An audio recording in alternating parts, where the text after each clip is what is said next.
Assalamu alaikum and kia ora, everyone. Greetings.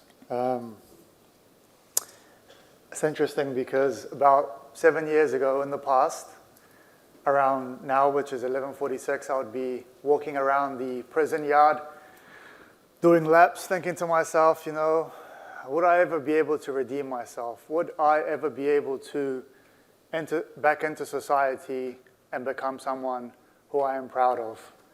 Funny that I'm standing in front of judges here in New Zealand and sharing my story.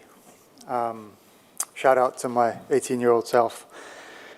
I'll just share a few, I'll share my story and pose a few questions for you to take back and reflect on, because I really think we all here deep down know the answer to everything that's been said here. Everything that's been said in the past few days, we deep down know the answer.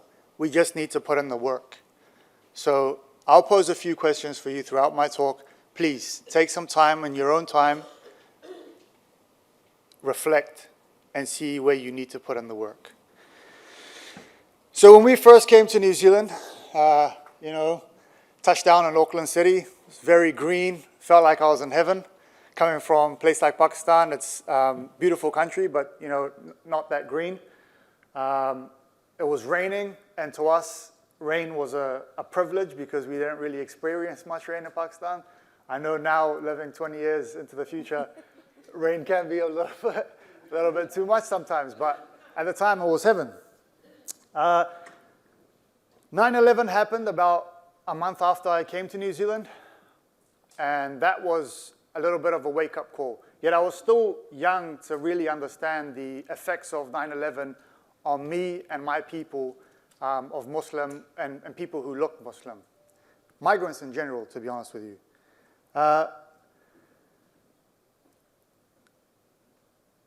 So as I went through the schooling system and I was getting little bits of racism here and there, I didn't really understand it. I was too young. I just thought, oh, this person doesn't like me. They don't want to play with me. But it wasn't until intermediate year when I started really watching the news and seeing how my people were being portrayed on a daily basis. The propaganda machine that was rife through society, right? The word Islam was being used, followed by terrorism, constantly. It's only now recently that it's starting to shift a little bit. For example, our previous Prime Minister labeling a white person a terrorist. To us in the Muslim community, we're like, whoa, this is so refreshing. We thought we were the terrorists. So conversations like this are starting to happen, and I'm really happy to see that as a young person. So I went through my intermediate years, starting to see that people don't really like my people, and bombings were happening on a daily basis overseas in my country, and villages, innocent women and children were being killed, labeled insurgents, and I started to build up this resentment towards white people. I started going into my intermediate school toilets and tagging "fuck Bush" constantly. Every single day I'd go into the toilets and I'll tag. That was the only way I could vent out. I didn't know that there was a counselor that I could speak to. I probably wouldn't have because they were white. So I went through intermediate, starting to build up this resentment, starting to hate white people, into high school as well. People were genuinely trying to help me.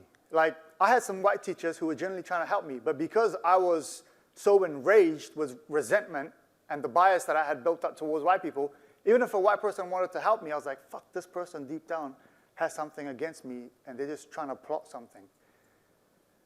So I went through high school. Teachers would tell me, pull up your socks. I'd be like, F you, I'm not pulling up my socks. Only if they were white. If it was an Indian teacher or Polynesian, I'll pull up my socks and keep walking. But if it was a white teacher, I'd be like, deep down, I'd be like, no, hell no, I'm going to pull up my socks. You guys are in my country bombing our people. I am not going to do what you say. This is how enraged I was. So this behavior, obviously, this reckless behavior of having this enemy outside of myself and an enemy that I saw caused me to seek ways of, getting pleasure as a young person. One of the ways I would get pleasure was going to a predominantly rich neighborhood and selling drugs to white kids, my peers. I would get pleasure from that. I'm like, fuck, this is my way of fighting back. Now, when you think about it, it's so twisted, right? Like, it's absolutely twisted for a young person to think this way. I'm giving you a side of the story. So I went through doing these things, and eventually my past caught up to me, and I ended up in prison. And in prison, I actually got some time to myself, away from the media, away from all these bombardments of propaganda, away from thinking white people are evil. I just had some time to reflect. When I thought of white people as being evil, were they actually evil? I started questioning myself. Why do I think they're evil? Because of what I've seen on TV? Is that fair? Is that fair to think, generalize the whole population because of what I've seen on TV? So I started asking these questions, and I started, becoming a little bit more wiser, spending more time with my colleagues, I'd call it, in prison. And I came out with a different mindset. I no longer saw myself as the victim. I no longer saw an enemy. I felt like the enemy was deep down within me. I came out with that perspective. And thank God that I did.